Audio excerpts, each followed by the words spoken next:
Okay, here we are. Let's go with chapter 6 of the Fundamental 5, the Formula for Quality Instruction. Chapter 6, Recognize and Reinforce. As addressed in Chapter 2 Overview, recognition and reinforcement address two sides of the learning coin. One side of the coin is related to academic issues, and the other side is related to social and behavioral issues. This chapter will address first the academic side of the coin, and then the social and behavioral side of the coin. Academic recognition. Recognition from an academic standpoint is the recognition of academic success, and academic success must be a really big deal. As educators, we readily give recognition to students who reach the pinnacles of academic success. The students who earned an A on a test, an A in the class, honor roll status, a high class rank, or meet the requirements of graduation, all receive various forms and levels of recognition from adults. However, as educators, we generally miss the opportunity to recognize the interim levels of academic success that represent progress toward achieving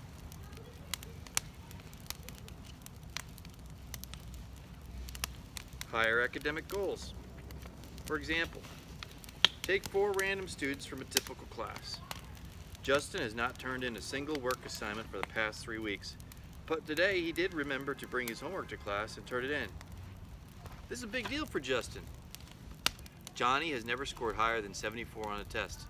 Today he scored an 83. This is a big deal for Johnny.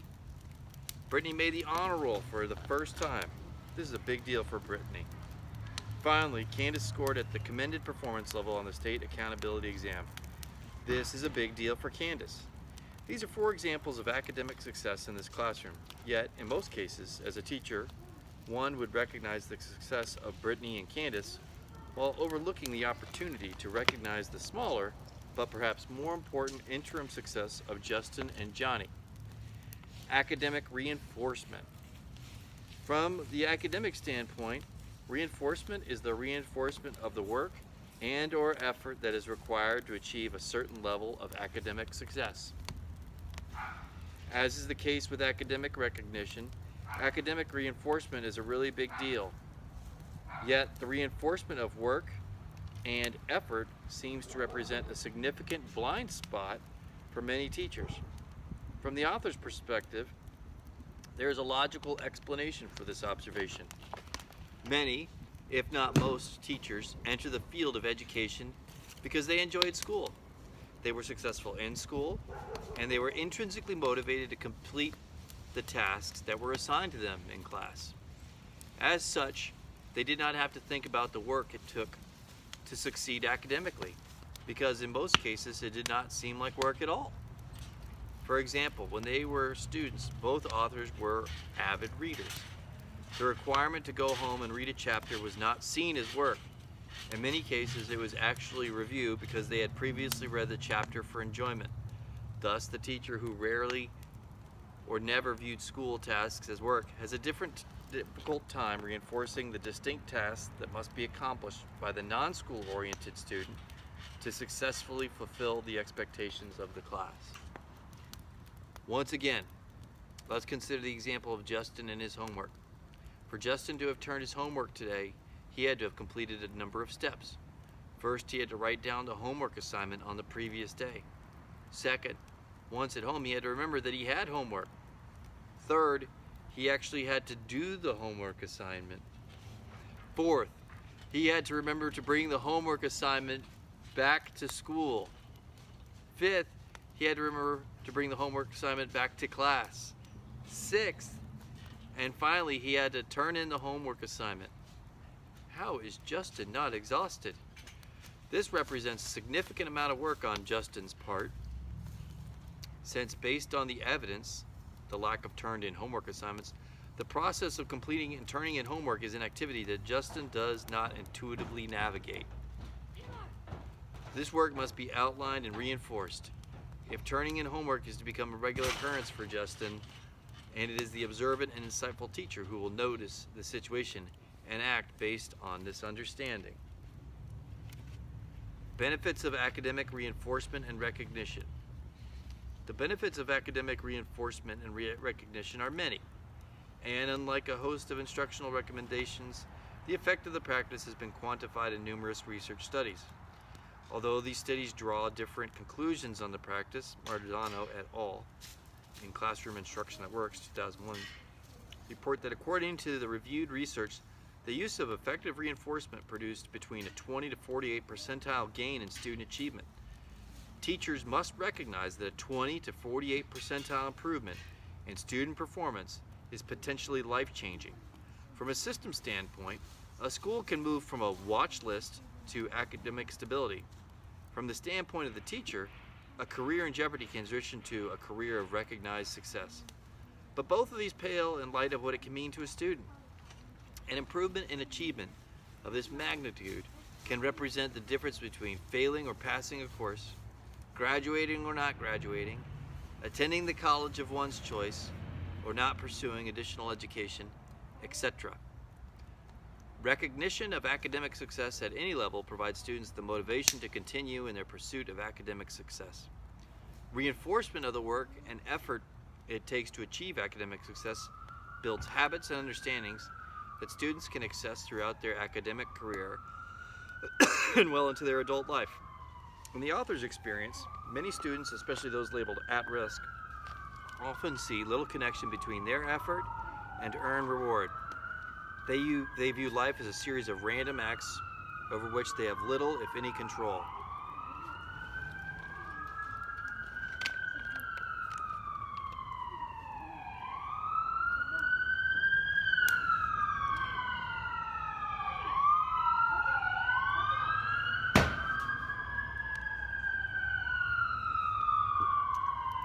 It was a good shot. Make sure everyone's behind the line.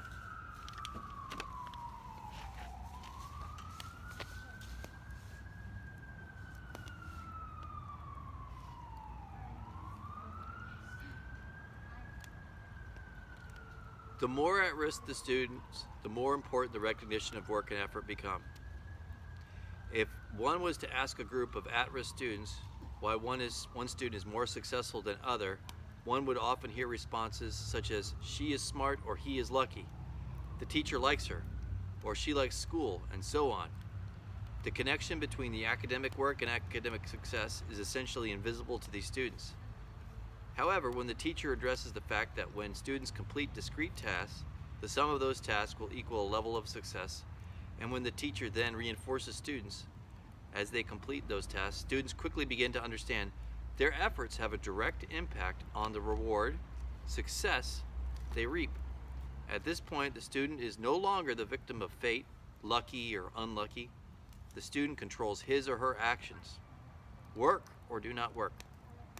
This is a critical juncture because now the student is building an understanding that individual effort and hard work ethic. That was a great shot because you pulled it all the way back, Finbar, and then let it fly. The other one was a good shot too because you pulled it all the way back.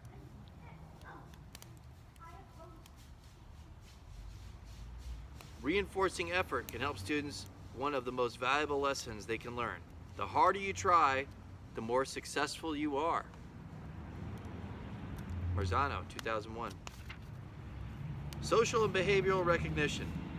Recognition from the social and behavioral perspective addresses the concepts or principles of personalization and specificity. In layman's terms, personalization is simply providing clarity in relation to who is being addressed. Instead of applying comments to broad groups of students, the teacher addresses specific groups of students, or better yet, individual students. Specificity addresses the need to clearly state the behavior or action that warranted the attention. To better illustrate this, consider 3 students walking down a hallway. While walking as a group, one student almost unconsciously bends over to pick up a piece of paper on the floor and then correctly disposes of that piece of paper in a wastebasket as the student continue on their way to the next class. If a teacher is witness to this act and says nothing to the student, that teacher has missed an excellent opportunity to recognize a positive and socially responsible student behavior. If a teacher is witness to this act and simply says, "Good job," this is better than saying nothing, but the teacher has missed the opportunity to recognize the specific student personalization and the specific positive behavior specificity that the teacher had observed. The effect of the teacher's general comment is diffused and misguided, as opposed to being focused and on target. Essentially, the student who picked up and threw away the piece of paper receives a vague, positive acknowledgement for the positive behavior. Unfortunately, the two students who ignored the piece of paper on the floor received the same vague, positive acknowledgement for their negative behavior, not picking up the trash. The question then becomes, which student and what behavior was the teacher actually recognizing? For this general comment to be an example of effective recognition requires a student to know exactly what the teacher's comment is referring to and to who it is addressed. In the author's experience, this level of student understanding is less common than most teachers realize. If, however, a teacher who is witness to the act of one student in a group picking up and throwing away a piece of paper says, "Thank you, Shelton, for picking that up. I appreciate your effort to keep our school clean," the teacher has demonstrated the use of personalized and specific recognition. Shelton and the other two students know that Shelton is the recipient of the teacher's attention. The three students also know exactly why Shelton has received the recognition. He picked up and threw away the piece of paper while the other two did not. Interestingly, Shelton now feels better about his action. The other two students are aware of what precipitated the recognition, and all three students are more likely to repeat the behavior in the future, all because the teacher recognized and seized the opportunity to provide personal and specific recognition to the advantage of the students, and in the case of this example, even the school. These same principles of personalization and specificity apply to the recognition of academic behaviors as well. For example, which of these following two recognition comments by a teacher would be considered most effective? "Good job, class. Most of you turned in your homework this week," or "Good job, group table 3. Your table has turned in 100% of your homework this week." The second statement is considered superior because it addresses personalization, table group 3, and specificity, 100% of homework assignments turned in, whereas the first comment is not as focused and is therefore less effective. Social and behavioral reinforcement. Reinforcement as used here follows the operant condition theory of B.F. Skinner. The basic idea of operant conditioning is that the consequences of a certain behavior strongly influence the chances of the behavior increasing or decreasing. It is not the author's intention to delve further into the specifics of Skinner's theory. However, additional texts such as Psychology Applied to Teaching by Snowman and Baylor, 2006, or others will assist the reader interested in a more thorough examination of the topic. For the purpose of understanding social and behavioral reinforcement within the context of the classroom, it is the reinforcement of the behaviors that the teacher wants to see more of, and the removal of reinforcement of behaviors that the teacher wants to see less of. Unfortunately, in far too many cases, teachers actually do the reverse. An excellent example of this is how many teachers respond to a student who is late to class. The behavior the teacher wants to see more of is students arriving for class on time and prepared to start their lessons. The best way to reinforce this behavior is for the teacher to warmly greet students at the classroom door, welcome them to class with an "I'm glad to see you today," and remind them to get ready because instruction will commence as soon as the bell rings. Then when the bell rings, the teacher should have the students immediately begin an instructional task that has meaning. Every student who has arrived on time has had his or her on-time behavior reinforced by the teacher, standing by the door in a positive personal manner. "Hey boys, I'd like to see you shoot more of those bows and arrows at that box." However, all too many teachers are not at the door when students arrive and make little attempt to acknowledge their arrival to the classroom. Thus, the behavior that the teacher wants to see more of, students on class, receives inconsistent, if any, attention. But once the tardy bell rings, the student who is late to class receives a lot of attention in the form of a teacher reprimand, a tardy demerit of some sort, a trip to the office, or some combination of the three. The behavior the teacher does not want to see, students late to class, is now the behavior that is receiving significant attention. By reinforcing the behaviors the teacher wants to see through increased attention and/or extrinsic reward, the teacher is able to shape student behavior and teach students the behaviors that they need to engage in to be successful in the classroom. Though this may seem to take longer to achieve the desired behavior results than the use of negative consequences, in the long run, the results are much longer lasting. It has been the experience of the authors as both teachers and school leaders that negative consequences will change students' behaviors while and as long as the student knows that adults are watching. However, positive reinforcement will change student behavior when adults are watching, and more importantly, even when the student knows that adults are not watching. Putting it all together. When the authors conduct Fundamental 5 presentations and trainings across the country, they poll their audiences on which practice the audience members believe is the most important. In nearly every case, recognition and reinforcement receives the most votes. Yet for a number of teachers, this is the most difficult of the Fundamental 5 practices to implement. In the author's opinion, there are two primary reasons behind this difficulty. First, the successful implementation of this practice runs contrary to the attitudes and personality of many adults. Even the authors readily admit that this practice did not come naturally to them. However, if the teacher remains in the power zone and actively looks for opportunities to recognize and reinforce students, and does so, the positive change in student performance, behaviors, and attitudes will create an incentive to continue the practice. The increased teacher use of recognition and reinforcement in turn builds increased teacher skill and comfort in the use of the practice.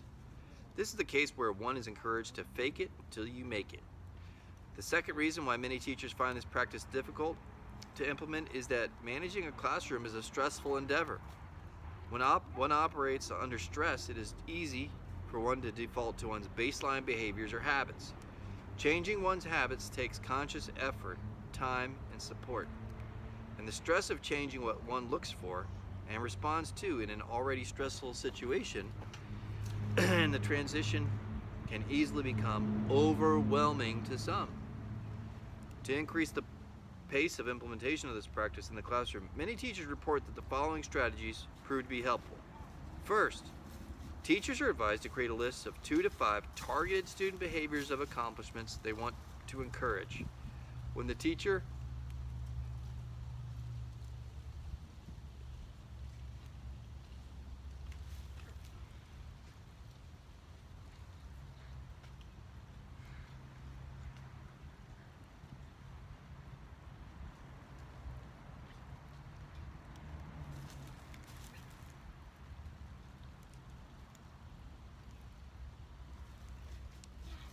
What do you think is a way to go ahead and solve that? I told Coney to try to find it. Yeah, open the box up and maybe look for it. Yeah, we opened the box up.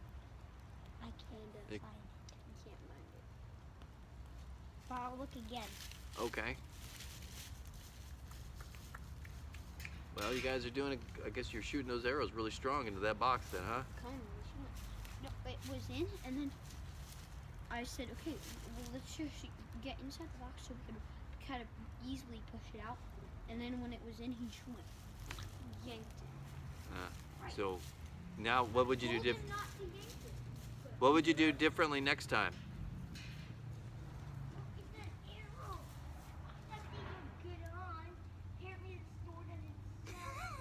No, you yanked it. I saw you yank it. Right on pulling. You're not supposed to pull it. These are Okay. All right, I'm gonna get back to my reading. I was trying to try to use some of the work in here, trying to think what would you do differently next time. I was trying to use hands. Plant seed questions, maybe think about how to do that. All right, I'm gonna keep going here. When the frequency and quality of the target behaviors or accomplishments at a level of teacher satisfaction, revise the list and add some new targeted behaviors. Second, along with recognizing students who have earned high grades in the classroom, the teacher is encouraged to recognize student effort and improvement. Just as an A is worthy of celebration, so is a 15-point improvement in a student's achievement results. Finally, teachers are encouraged to rely on and support their peers. The willingness to ask for and to offer assistance changes the dynamic of the professional learning community from one where many pretend to be perfect to one that recognizes that improvement in instructional craft requires collaboration and support. Teachers who deliberately engage in the practice of recognition and reinforcement quickly create classroom environments that are nurturing, engaging, and empowering to an increased number of students. These classrooms begin to drive increased student performance because student work and effort are validated and rewarded. Finally, as documented in the book Classroom Instruction That Works, Marzano, 2001, a teacher can teach what he or she has always taught in the manner he or she has always taught it, and simply by adding effective, meaningful, and significant recognition